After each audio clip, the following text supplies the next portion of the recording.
Hello, and welcome to another powerful episode of the Victor Podcast, where we take small wins and we create big victories. My guest today started business at the age of 19, and he has over 20 years experience in business. Well, I guess it's really about the necessity breeds or develops innovation, right? So my story was, it started out of necessity. I used to write checks in Naira here in the UK, DHL them to my dad in Nigeria. He'd cash them and send me the sterling. That's how well I did at it. And I was, I didn't know very much about business. It was just, I just said to myself, I can't sit down here and be sorry for myself. I need to do something like that. Interestingly enough, I don't necessarily think there was any point along my journey where I thought one day I want to specialize in leadership. I sort of just fell into it. But now when I look back at it, I can see the trajectory that brought me to where I am today, right? So I've always been in one leadership position. It was anything but. I mean, business was in such a dip at the time that I had to take a job as a pizza delivery driver. Wow. In order to pay my rent, in order to put food on the table. I actually kept the uniform. I've got the hat, the jacket, I've got the belt. I kept it because that's part of my thing. Is a song by Cassidy. I'm a hustler. I'm a hustler, homie. I'm a hustler. Because, right, it doesn't matter what it is. I'm the sort of person that I regulate my pride levels. I can take my pride all the way down and do what I need to do to survive. Do what I need to do for my family to save the money at that time. Wow. But I did the mastermind for free because I was sowing a seed, which is germinating today. This is part of the germination of that. And I'm gone. I don't want my tombstone to say, their lives, Kevin, he was this wealthy guy. What does that mean? And my legacy will be evident in how people respond to my name after I'm gone. Kevin is a John Maxwell certified speaker, trainer, and coach. He's the CEO of Lead Global, a UK-based training and consulting organization specializing in leadership, personal development, organizational growth, communication, and conflict management. He's an avid writer and the editor-in-charge of UK Mode Men magazine, Nigeria's premier men's lifestyle magazine.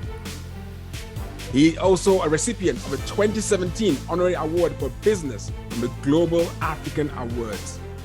Kevin has shared powerful experience on his story, the great times, the low times, what he learned when he was in the low. This is one podcast for everyone to listen to, and I can assure you, you will leave with a big smile on your face, inspired to make a big change in your life. Enjoy the podcast, and I'll see you at the end of it. Hello, everybody, and welcome to the Victor Podcast, where we take small wins and we create big victories. I'm so excited. I've got a friend that's turned into a brother. Today, I have a super great conversation. I want to thank you all for supporting this podcast. You can like the page, you can share, you can subscribe to YouTube. And you know what? Tell friends about it. I believe there's people out there who need to hear this, and do not keep it to yourself. In case you're wondering who Kevin is, and I say Kevin without the L. Kevin is a John Maxwell certified speaker, trainer, and coach. He's the CEO of Lead Global in the UK, a UK-based training organization specializing in leadership, personal and organizational growth, communication and conflict management. He started his first business at the age of 19. Now, I need to stop there, because reading this program, so I'm thinking, age of 19, every young person is looking for the next party. Every young man is trying to find who's next girl to chat up in his class. And you were doing business in the oil and gas market in Nigeria. Kevin, there's some people who are watching this now who are feeling stuck, who are thinking, I did not do my life, or they're saying to themselves, I am too young. 19. How do you do that, Kevin? Well, I guess it's really about the mindset. I think and also, like they say, necessity breeds or develops innovation. Right? So my story was, it started out of necessity, I suppose, because I had an encounter with my father, my late father, God rest his soul at the time. So he was an executive director in an oil company. And one day he came down the stairs and I asked him, Dad, could I have some money to go get some toiletries? And I think he must have woken up on the wrong side of his bed, because he laid into me. He really ripped into me, like, things like, if I died today, what would you do? You haven't achieved. I was 19, bearing in mind, and of course, back home in Nigeria at that age, you're pretty much still considered a kid. You're at home. We were at university, but they were on strike. So we were at home. I'd been at home for almost a year by that time. Wow. So I just asked him, and he got really upset with me. And I actually just said, okay. And then he left for work. And I remember I walked to my mom and I had tears streaming down my eyes. And I said, Daddy really knows how to break somebody's spirit. And I went to my room and I really cried. But what happened then was, in the midst of those tears, I thought, is there any truth to what he's saying? And that's where the mindset comes in. So my mind kicked in. So I wasn't sitting down thinking, woe is me, my dad is ripping into me, da da da da da. I just thought, what can I do differently? And so I started thinking about, where could I go? Luckily, my mom's cousin used to come around the house, and he was a man around town in Lagos at the time. And he used to do businesses here and there. And I had a chat with him, and he said, look, we could start, some your dad works in oil. We could try and see what we could do. And also I had a friend that lived not too far away from where we lived. Her name was Florence. And she was a really business-minded person as well. So this is the other thing. The people you hang out with matter. Good point. Right? So the law of environment, when we say the environment, we're talking about not just your physical environment, but the people within your circle make up your environment. So that's critical. Who do you hang around with? Because she was quite a business-minded person. So I talked to her about it as well. She said, well, her sister's always looking for diesel, always looking for petrol. I said, well, what if I can get some? She said, okay, let's see how it goes. So this was maybe 3 weeks later, I had a chat to my dad and I said, I want to start selling petrol and diesel. This is bearing in mind that there was a shortage in Nigeria as they tended to be. This was during the Sani Abacha era. And he said, okay, come to the office tomorrow and let's have it. I'll introduce you to somebody. So I went, he introduced me to the depot manager. Depot manager said it would cost 300,000 naira at the time to get one truckload of diesel. So I asked my dad, he loaned me 300,000 naira. Wow. So again, I was fortunate enough that I had an initial investor into my first business. And so I went, spoke to the depot manager. My mom's cousin and we went, got the first shipment, sold it to my friend's sister who had been looking for it, and made a tidy profit. Within a month, I paid my dad back his 300 grand, and the rest was pure profit. I did so well in that business. We expanded into interior design. So we were doing conference rooms and so on and so forth for companies. So that was when I was about 19. So I left and came to the UK in February of 1997. Wow. And the business was still sort of running, but because I wasn't there anymore, my mom's cousin couldn't really follow up as much. So eventually the business folded. But I did so well in that business that I used to write checks in Naira here in the UK, DHL them to my dad in Nigeria. He'd cash them and send me the sterling. Wow. That's how well I did at it. And I was, I didn't know very much about business. It was just, I just said to myself, I can't sit down here and be sorry for myself. I need to do something. And that's where it started. So I set up kerosene tanks in Lekki, Ekpe. So at 19, I was an employee of labor already. I think I had about 10 or 15 different women working for me because they were selling kerosene in the kerosene tanks. I was running around getting small contracts here and there as well to supply fountain pens. And it was just a hustle, So I had that hustling spirit. Even I didn't know I had it until I started. Exactly. So something had to trigger you to start, you see. And I love what you were saying, because the most important thing was you didn't just sit around and mope and complain about the fact that your dad screamed at you. You thought to yourself, you took a step back. Maybe you cried. Yes, you did. So someone listening would think, okay, they cried and it just stayed there. But you decided, I do something about this.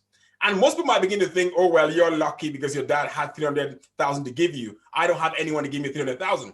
But the question most people don't realize is they don't know that there's people out there who can give them that investment. But because they have not put themselves out there, because you decided, okay, you heard about an opportunity, you went to the office to find out, what do I need to do?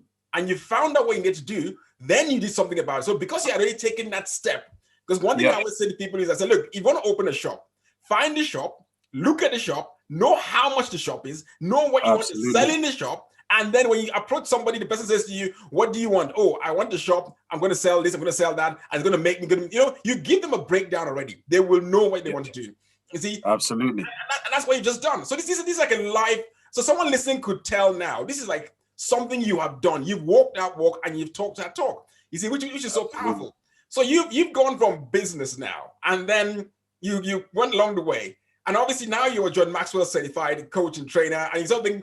What changed along the way? Why do you, because I know John Maxwell is renowned for leadership all across the world. So where did your journey sort of shift? You know what? I want to go in leadership. I want to be in that arena. How did that shift take place? Well, interestingly enough, I don't necessarily think there was any point along my journey where I thought one day I want to specialize in leadership. I sort of just fell into it. But now when I look back at it, I can see the trajectory that brought me to where I am today, right? So I've always been in one leadership position or the other. Now, that's either voluntary or an accidental leader. Like sometimes there's a group of us and they want somebody to take the lead on something. They look around and say, you, Kevin, you do this. And I never really understood why that was. And if it was that it happened once, twice, 3, 4 times, I would understand. But it happens continuously till today, to date. Yeah, I'm in a group and I'm always picked out to lead in one way, shape, or form. So that was almost naturally there. Right. I suppose some people have that thing that people look at you and they say, okay, you have a trustworthy face, or you have a responsible face, or whatever. So maybe I have one of those faces. I don't know. But that's what has happened over time. Right. So I did the whole business thing at that time. I came here, studied, I worked in various different sectors, telecoms, IT, property development, consultancy, credit control, so finance. I've done quite a lot of things. So I've picked up different experiences from different areas as well. So when I left the consultancy firm that I had set up, I was managing director for about 8 years with a group of partners. So we parted ways, and I started thinking, okay, I want to do something. In the process of running that consultancy firm, I realized that I loved training. Wow. I love training people. I love developing people. There's a feeling that comes with somebody saying, Kevin, thank you so much for helping me. It's priceless. It's a priceless feeling. And I realized in that process, because we did a lot of training for organizations that were thinking about going into different African countries and so on and so forth. And so I also qualified as a trainer. And a trainer who can train trainers as well. So I've got what's called level 3 award in education and training. Yes. So I got that. And so I developed that skill set through that. And I was I wanted to do, as part of the training, I wanted to do a little bit more public speaking so that I could get more confident in my training. So I went online looking for a public speaker. I mean, everybody had talked about, Toastmasters and all of that, which I probably will do at some point as well. Anyway, you can never get too much practice on these things. But then I found John Maxwell.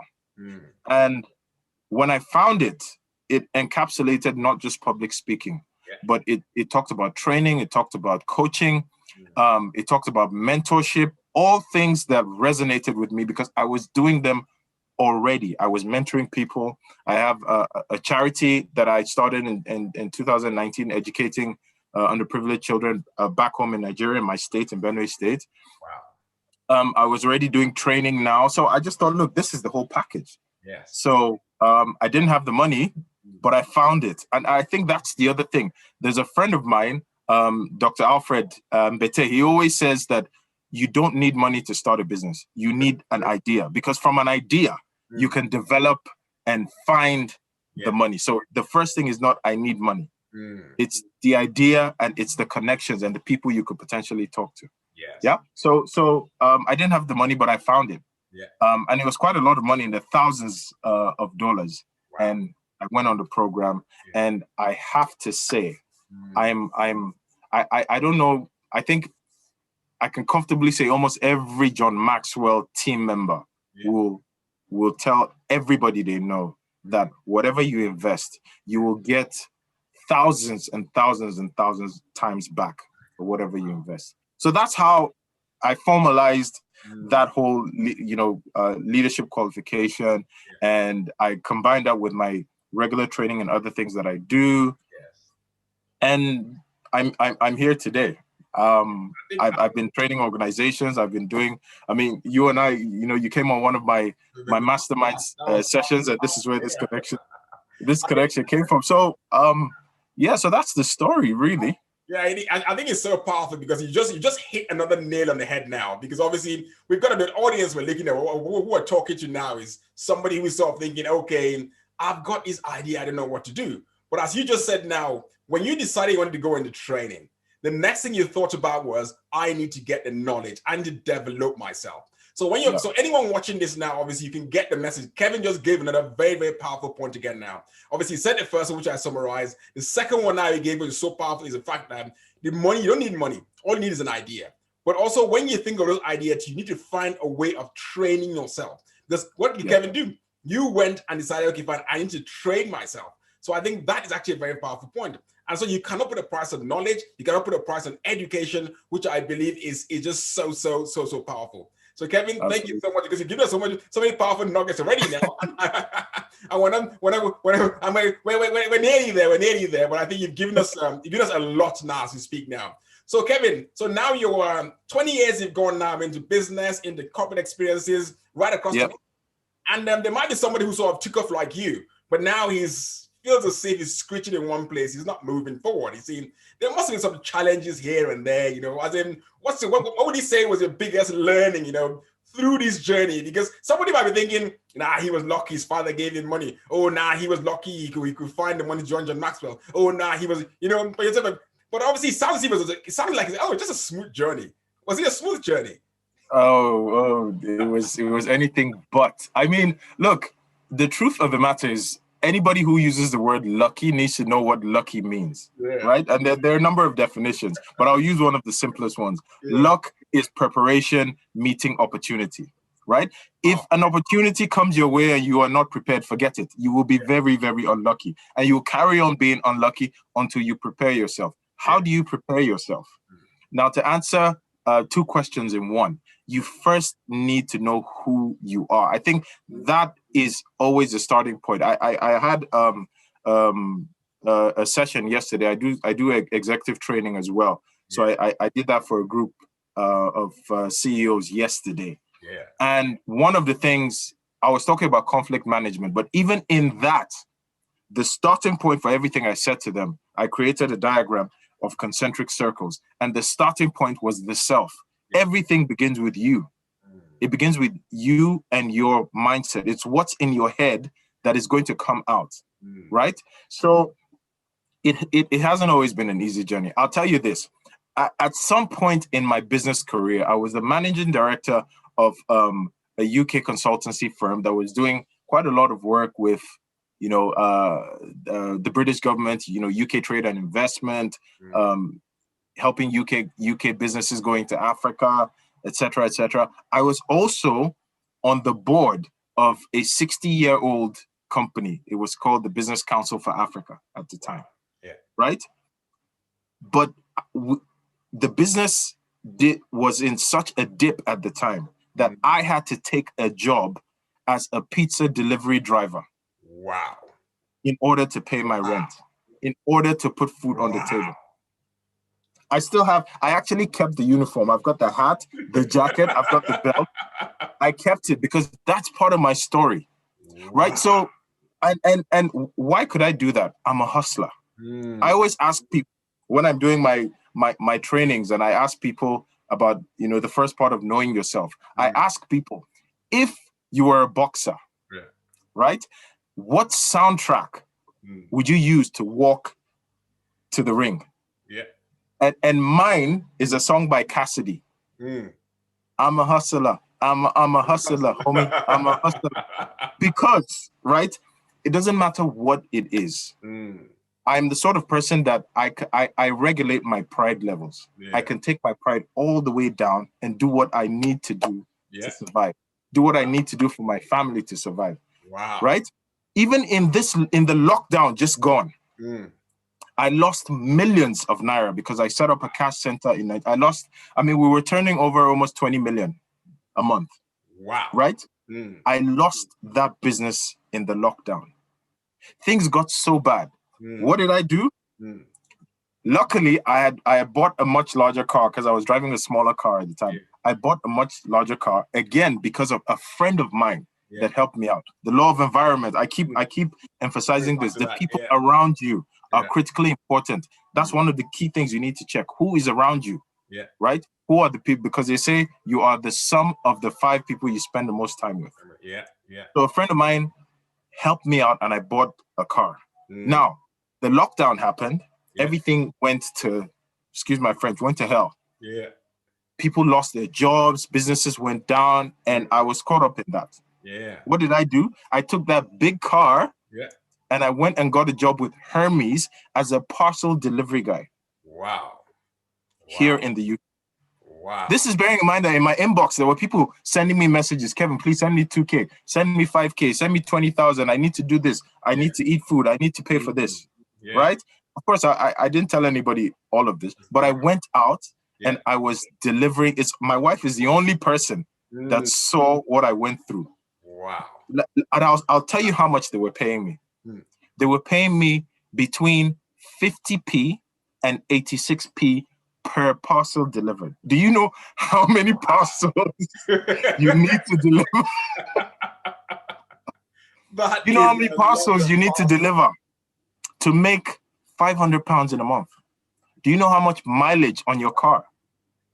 Do you know what it does to your back, your legs, because of climbing, carrying? Yes. But I did it.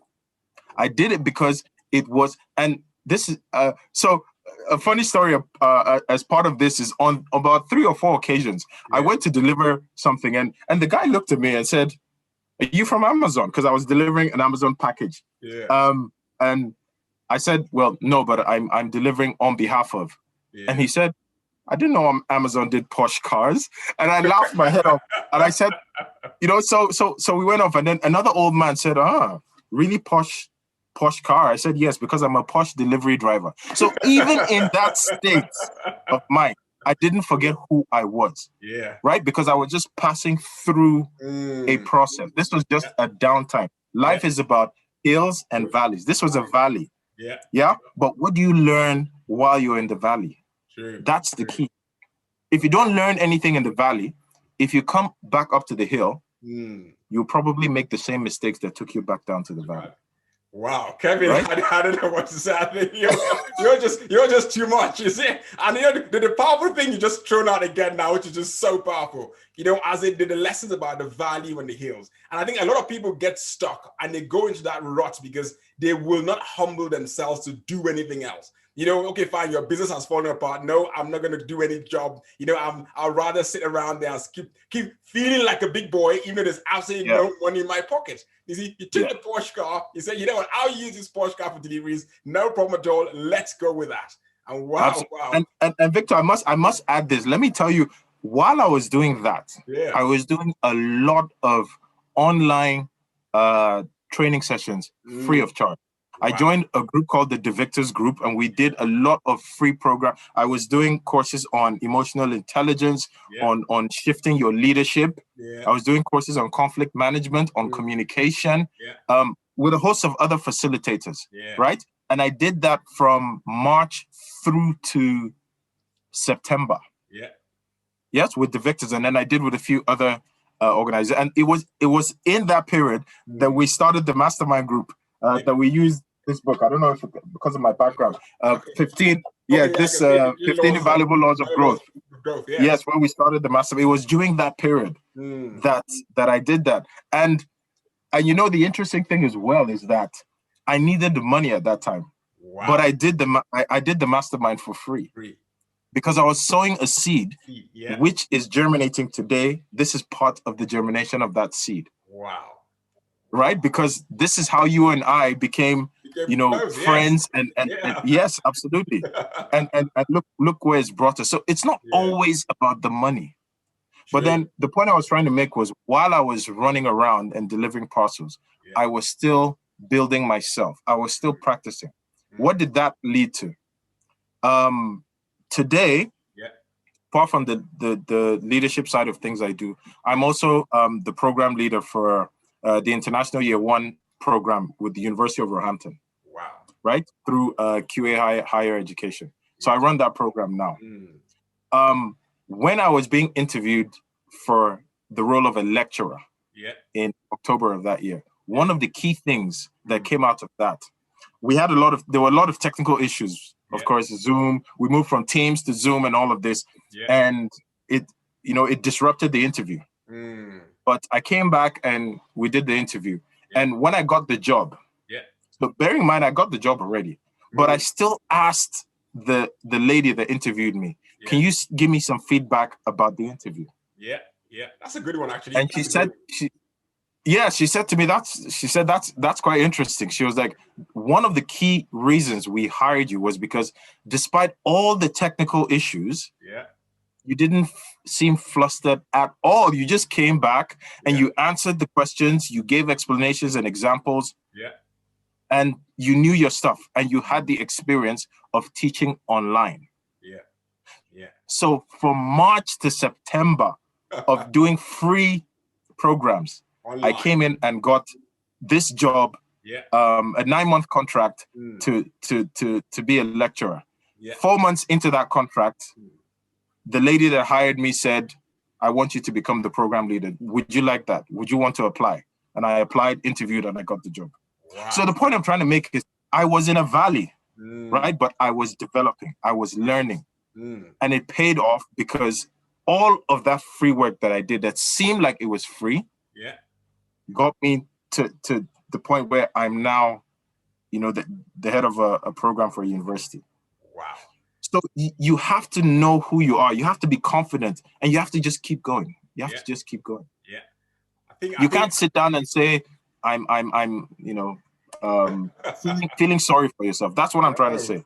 Wow, that's you've just made it so powerful, because a lot of times when people don't have is a time in which they feel, because the world keeps on telling us, okay, fine, you can't give what you don't have. So more or less like what you gave those people in those masterminds, in those trainings you did for free, is worth far more than money. Is worth far more than money. You see, because a lot of times, whatever we do, wherever you find yourself, there's always still something left in you that you can actually still give. And I think that's what you just did, because in as much as you were going through a tough time, in as much as you were doing the deliveries, but you still took time out. You know what? I still want to develop people. And I think I just love that so much. And look at how much it's paid off. And so many people these days, if I do me a favor, people have to do me you have to do me back a favor. But now people have to learn, just give freely. It's a universal law. You give, it's going to come back to you. It might be 1 year, it might be 2 years, it might be whatever it is. Look at how well it came back to you. So as we begin to come into line, Kevin, I'm just going to say, now, I was going to ask you for practical steps people can take. But you've given so much now that I think I don't even need to go back there, because you've broken all that very down to you. So now I want to talk about something very close to my heart, which is legacy. what do you want your legacy to be? As in, fine. I just one thing I do that's quite crazy. I actually, when I take a long walk sometimes, there's a graveyard somewhere there. Once in a while, I get tempted to walk through it. I just read the tombstones, and sometimes I even see dates of people who are actually younger than me. And I'm thinking, wow, this person actually is far younger than I am. You feel saddened sometimes, but I always look around and say, do you know what, Victor? You're going to end up in a place like this one day. What's going to be, what are people going to say about you? So I'm so strong on legacy. And I just want to ask you now, when we mention the name Kevin, what are people going to think? It's funny you mentioned tombstones because, ironically, I mean, maybe some people might find it a little airy, but I think about that as well. And I've said this to quite a number of, my mentees. When I'm gone, I don't want my tombstone to say, there lies, Kevin, he was this wealthy guy. What does that mean? It doesn't really mean anything. Exactly. My legacy should be that while I was on earth, I did everything I possibly could to change lives, to impact people positively. And my legacy will be evident in how people respond to my name after I'm gone. So today, the legacy that my father left, I can get into some places by virtue of the name that he left behind. Wow. And that's really key for me. That name, that integrity. When I'm no longer here, how many people would be able to say, this guy played a critical role in my life at a time when I didn't know what was going on. I wasn't sure what direction to go. I heard Kevin speaking, or I was mentored by Kevin, or something he said struck a chord, or something he gave me. He opened a door for me. When they see my children, they'll say, oh, are you the son of Kevin Korgba? Yes. Your father was a great man. He did this, he did this. If you need any help, let me know. That's a legacy. That is a legacy. That's a legacy of integrity. That's a legacy of impact.